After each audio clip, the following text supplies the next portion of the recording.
What am I doing? Like you're being caught doing something bad. Reading National Geographic when I was a kid. What are you doing? Nothing, Mom. Looking at the African section. Speaking of when you were a kid. Tonight feels personal from the very first line. What starts as casual banter quickly turns into a warm, nostalgic walk through memories, jokes, and moments that only a seasoned host can deliver so effortlessly. I always remember on your birthday that way back to the day we met in October. It was just 10 days before your birthday. On October the 13th, we started. This quiet exchange says a lot. The humor slows down, and you hear genuine history between two people who've shared years of live television together. Started work together, and you were 32. We've been together that long? We're in our 17th year, yes. Whew. A long time. I haven't spent that much time... with anybody. That's true. It's just you and me. Maybe I'll come over and visit the Hassock once in a while or something. Visitation rights. Did I mention who we have on tonight? Buddy Hackett, Lana Cantrell, Mike Preminger, and Prime Osborne III. It's a great name, isn't it? Yeah, it has things to do with trains. The way a fascinating this place set up, and well, it's really. Don't you love trains? I really love trains. Yeah, I like trains. I love them. I love them. I'm fascinated by them. I really think they're great. Well, I'm fascinated by them, yes. But I don't love them. You can like a train. I mean... You can love an umbrella. Well, that's where you and I always argued. I never loved my umbrella.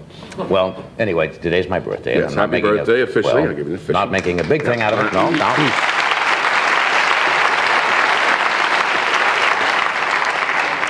And I dug out some from the old... This is where comedy meets storytelling. Old photographs become setups for jokes, and memories are exaggerated just enough to keep the audience laughing. Family album? Kind of memorabilia, things that have had to do with my background. And that's good. The audience likes to hear that. I mean, a lot of things are not known about you. Personal revelations. Yes. A lot is known about me also. Well, this might be more in keeping. Hey, you look at the monitor here in the studio, and I'll show you some old family snapshot. Golly, look at that. I'll tell you. These are my folks, Ma and Pa Carson. And I can tell you this, but Ma hated Pa when he drank his corn whiskey and would only allow him to booze it up if he agreed to sleep squatting in this rain barrel.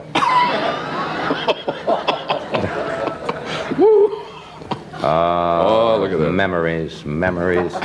Here's a man who delivered me, old Dr. Proctor. There he is in his ambulance.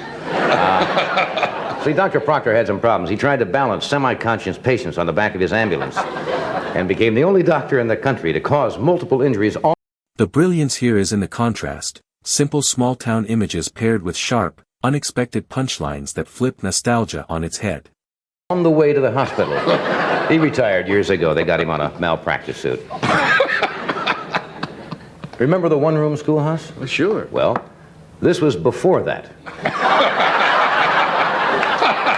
This was my first teacher, Mr. Hardmeyer, who made us forget that our schoolroom was actually a field. As each morning he led us in our Pledge of Allegiance to a bush. That was really world in those days. So, you know, I've mentioned Norfolk, Nebraska many times, where I actually wasn't born there. I was born in Corning, Iowa. Yes. But I grew up and had my formative years. In Norfolk. And this is Saturday night in Norfolk.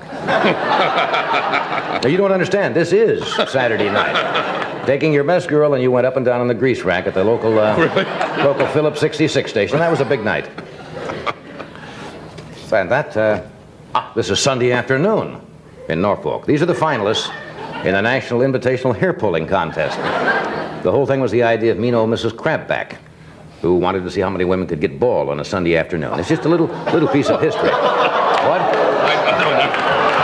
What's wrong?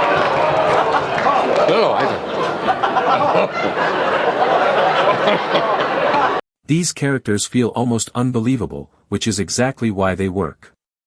The humor leans into exaggeration, and the audience happily follows along. And here's one who did. You see? I know what's on your mind. This is the festival's winner, Shirley Waffmeyer. Shirley Waffmeyer, who married at that time an unknown actor and is today the socially prominent Mrs. Telly Savalas.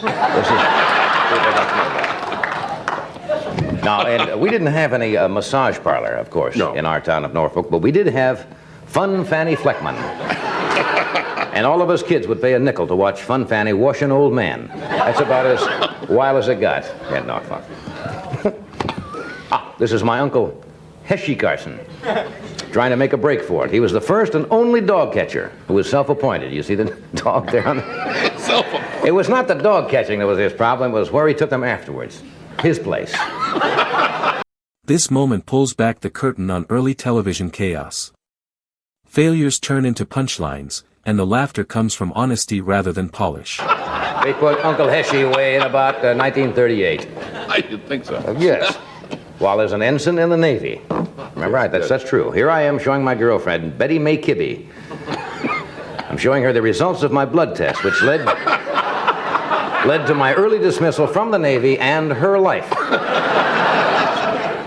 I want to tell you something. My father didn't take that news too well either. This is right after.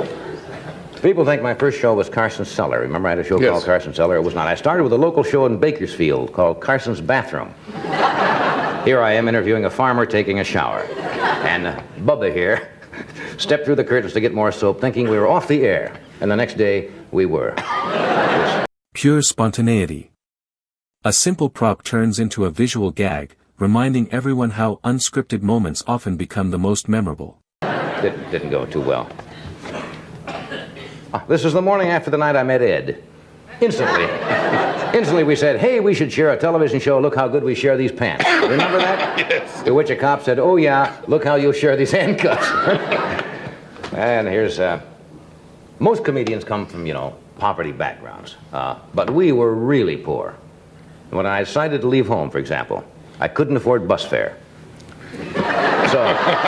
So my parents tied me to this bull and they yelled in his ear, Hollywood! And that's how you the got bull here. came. That's the charm of classic late-night television, stories that feel improvised, jokes that build naturally, and a host who can turn memories into moments. On Classic Cuts, we break down why appearances like this from Johnny Carson still connect with audiences decades later.